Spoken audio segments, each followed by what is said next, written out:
Bonjour à tous, aujourd'hui je viens pour vous parler de mes lectures du moment. Avant tout je voulais prendre quelques minutes pour vous parler. Je voulais juste vous dire que ça va être assez difficile pour moi au mois d'avril de faire des vidéos toutes les semaines. J'ai des échéances très importantes et beaucoup de stress.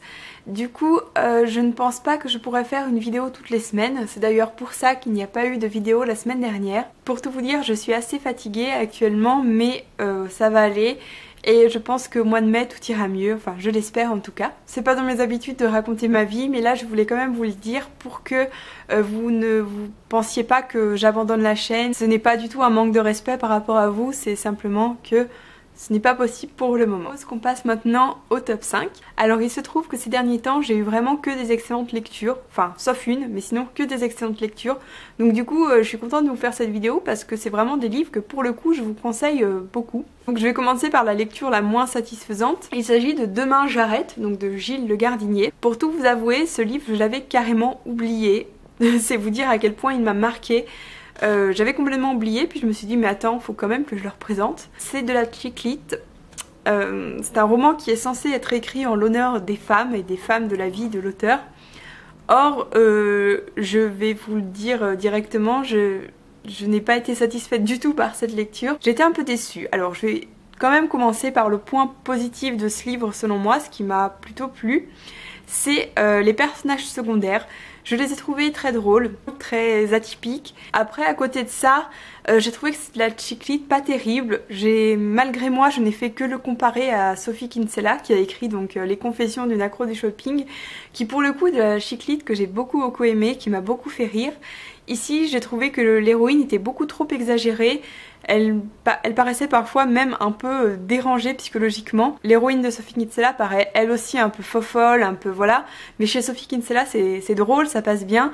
Ici j'ai trouvé que c'était trop exagéré et que du coup ça perdait en réalisme et en intérêt. Donc je vous le conseille pas forcément, c'est pas de la super chick lit selon moi, on peut trouver mieux. En numéro 4 maintenant, donc à partir de là c'est tous des très bons livres, hein. Même le numéro 4, il n'y a aucun souci. Il s'agit du Ver à soie, donc c'est le deuxième tome après L'appel du coucou qui a été écrit par Galbraith, qui n'est autre que J.K. Rowling. C'est J.K. Rowling dans un tout autre style puisque c'est un roman policier, donc ce sont les mêmes personnages que dans L'appel du coucou. Moi j'adore, ça passe totalement avec moi. Alors je sais que certains sont un peu déçus par les romans policiers de J.K. Rowling. Certains lui reprochent un côté un peu ennuyeux, un peu trop long à mettre en place, etc.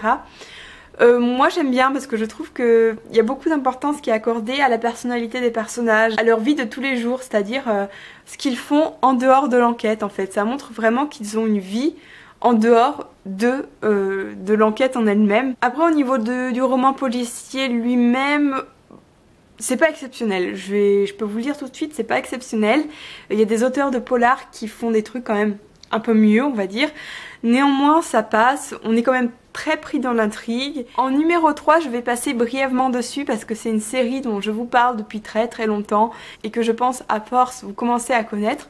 D'autant plus que c'est un tome 3 et c'est très difficile de résumer les tomes 3 sans spoiler, donc je ne vais pas me lancer là-dedans. Je vais juste vous signaler que c'est le tome 3 des Aventuriers de la Mer, donc vous savez c'est la série écrite par Robin Hobb qui est l'auteur de l'Assassin Royal.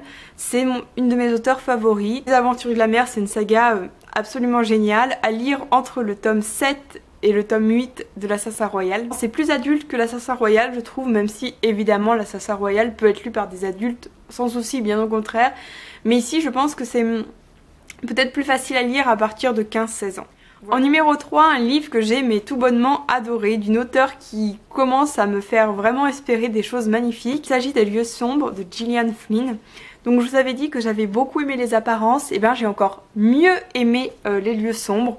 Comme je vous le disais dans une précédente vidéo, pour moi il est encore plus malsain que les apparences, beaucoup plus. Alors c'est assez gênant, mais figurez-vous que ma carte mémoire était pleine et que je ne m'en suis pas rendu compte et que l'appareil photo a arrêté de filmer. Et je m'en suis rendu compte au montage. Donc entre ce que vous voyez tout à l'heure il y a quelques secondes et ce que vous voyez maintenant, s'est écoulé en réalité une journée. D'où peut-être des petits changements de cadrage, de luminosité ou encore de moi-même.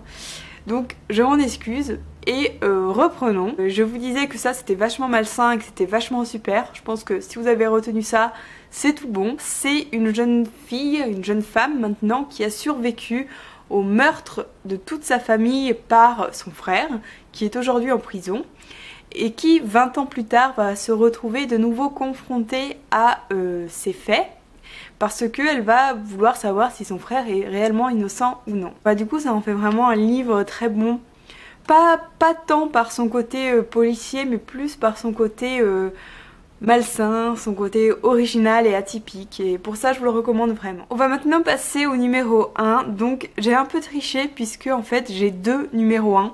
Je me suis permise de classer ces deux livres en numéro 1 tout simplement parce qu'il m'était très difficile de les départager. Je vais commencer tout de suite par mon premier deuxième numéro 1. C'est un livre dont je vous rabâche les oreilles depuis très longtemps. C'est L'œil de la lune, donc de l'auteur anonyme qui est l'auteur du livre sans nom.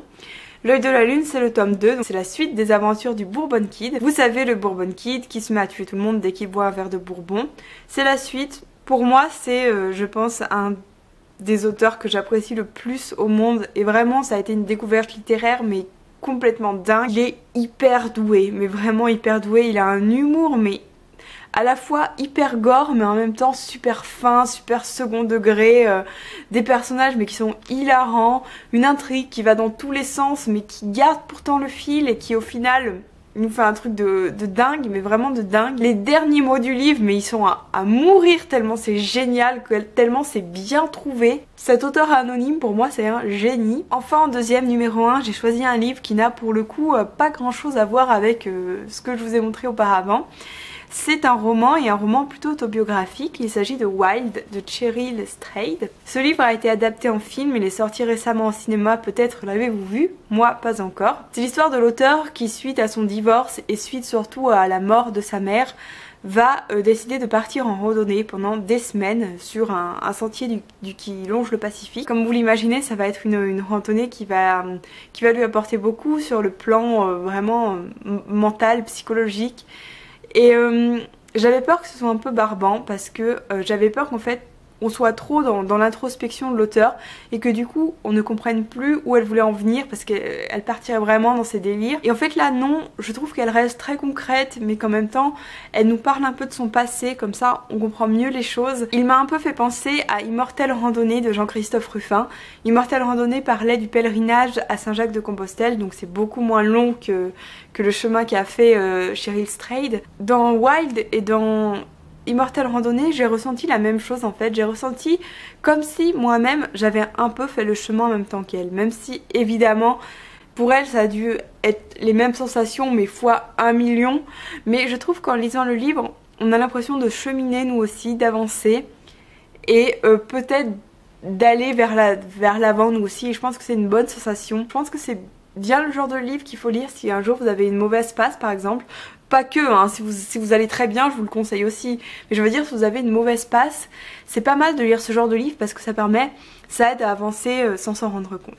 Donc voilà, je vous conseille vraiment ce livre. Je vous conseille évidemment Immortelle Randonnée également si vous voulez quelque chose de plus local, on va dire. Voilà pour cette présentation de mes dernières lectures. J'espère avoir été claire. Si ce n'est pas le cas, je suis évidemment à votre disposition pour répondre à votre question. Vos remarques sont également les bienvenues. Comme d'habitude, c'est vraiment cool de pouvoir vous lire et vous répondre. Je voulais également vous remercier pour votre compréhension, vous remercier pour votre attention, vous dire à très bientôt. Salut!